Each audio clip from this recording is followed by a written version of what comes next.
नमस्कार दोस्तों, स्वागत है आप सभी का एक बार फिर से। दोस्तों, साल 2025 में सावन का महीना कब है, इसमें कितने सोमवार पड़ेंगे, सावन की समाप्ति कब होगी और रक्षाबंधन कब है, सावन में व्रत का पालन कैसे करें, व्रत में कौन सी चीजें नहीं खानी चाहिए, जान ले सब कुछ आज के इस वीडियो में। दोस्तों, सावन का महीना शिव भक्तों के लिए प्यार की सौगात लेकर आता है।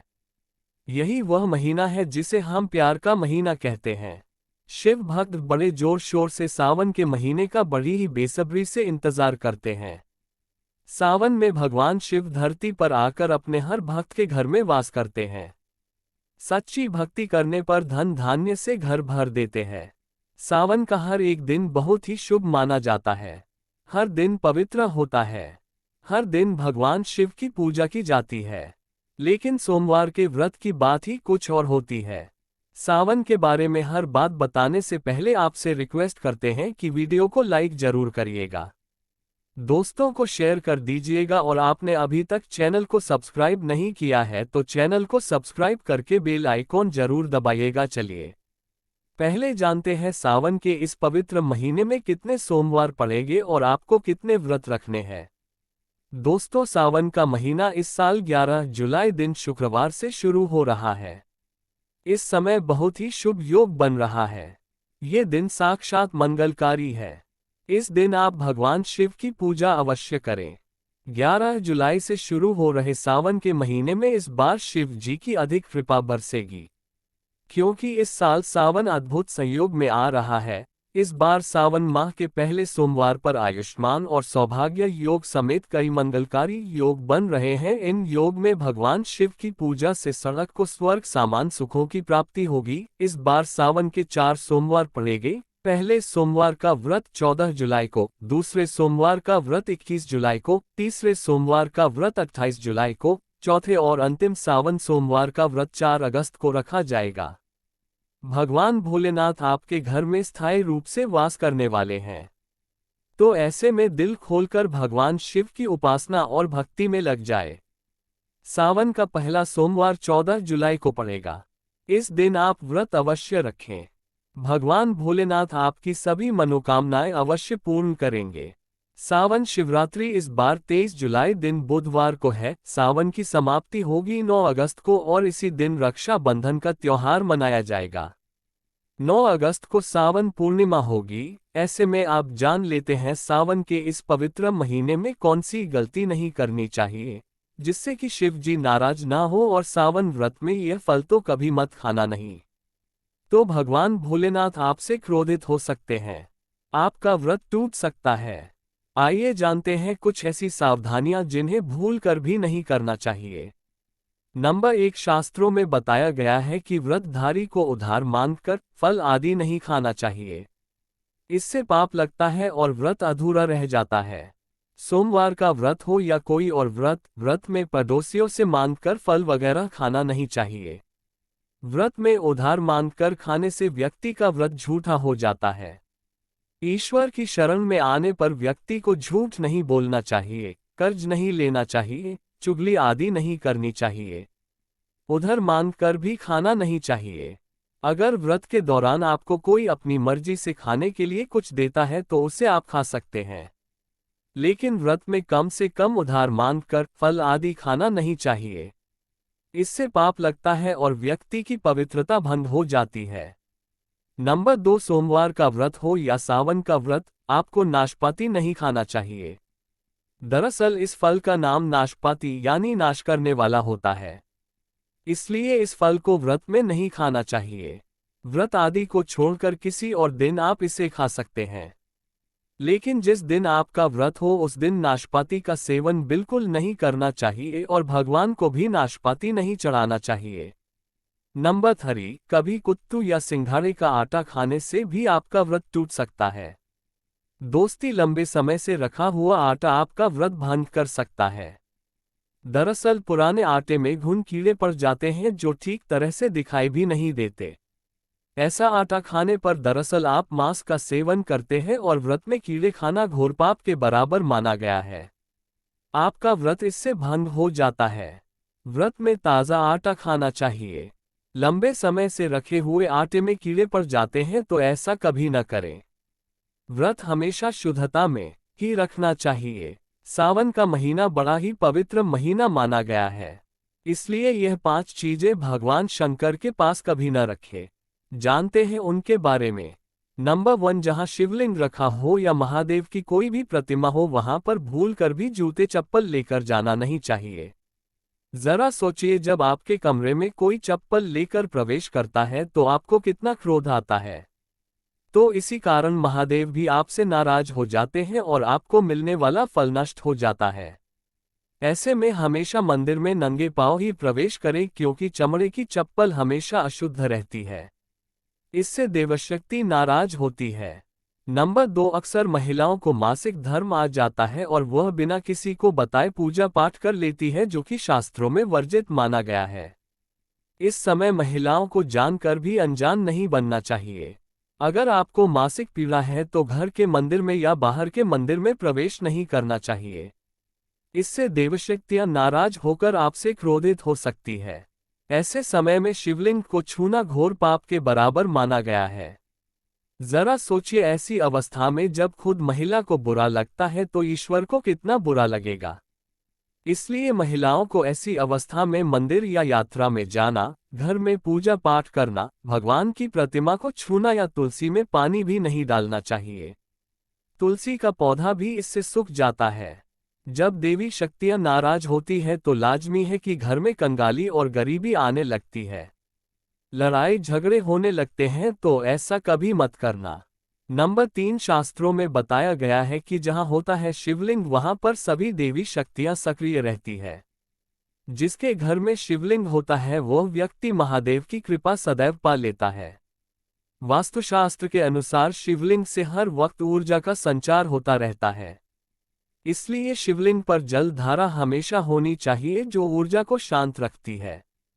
कुछ लोग अपने घर में शिवलिंग तो रख लेते हैं, लेकिन वह कभी हफ्ते में एक बार जल चढ़ाते हैं, जो कि बिल्कुल भी अच्छा नहीं माना जाता है। अगर आप जल नहीं चढ़ा सकते तो आप अपने घर में शिवलिंग भी स्थापित न करें। ऐसा गरुड़ पुराण में बताया गया है। इससे उल्टा घर में विनाश होता है। नंबर 4, शास्त्रों में बताया गया है कि तुलसी और महादेव का बैर माना गया है। इसी कारण तुलसी में शिवलिंग और गणेश की प्रतिमा को नहीं रखा जाता। कई लोग जाने अनजाने में शिवलिंग को तुलसी में रख देते हैं और घर में परेशानी आना शुरू हो जाती है। इससे महाशक्तियां क्रोधित हो जाती है। तो शिवलिंग पर तुलसी पत्र भी नहीं चढ़ाना चाहिए। तुलसी में और शिवलिंग में कुछ दूरी होनी चाहिए। नंबर 5, घर का मंदिर हो या बाहर का मंदिर, किसी भी मंदिर में ऐसे व्यक्ति को प्रवेश नहीं करना चाहिए जिसने स्त्री प्रसंग अर्थात संभोग किया हो या उसने मांस खाया हो। अगर आप शारीरिक रूप से गंदे हैं तो मंदिर के आसपास भी नहीं जाना चाहिए। घर के बने मंदिर पर कोई कपड़ा आदि डाल देना चाहिए। जरा आप ही सोचिए कि आप मांस खाकर या स्त्री के साथ शारीरिक संबंध बनाकर भगवान के पास जाएंगे और क्या वह आपसे प्रसन्न होंगे? बिल्कुल भी नहीं। वह आपसे क्रोधित हो सकते हैं, आपसे नाराज हो जाएंगे। शास्त्रों में इसे घोर पाप माना गया है। इससे व्यक्ति नरक में जाता है। ऐसा दुष्ट स्वभाव मनुष्य के बर्बादी का कारण माना गया है। तो ऐसा बिल्कुल न करे। ईश्वर के सामने हमेशा नहा धोकर मन पवित्र लेकर ही जाना चाहिए। इससे सभी शक्तियां आपसे प्रसन्न रहती है। दोस्तों, सावन के महीने में महादेव को ऐसे बेलपत्र कभी मत चढ़ाना। इसे बहुत ही अशुभ माना जाता है। दोस्तों, पौराणिक मान्यताओं के अनुसार बेलपत्र चढ़ाने से शिव जी का मस्तक शीतल रहता है।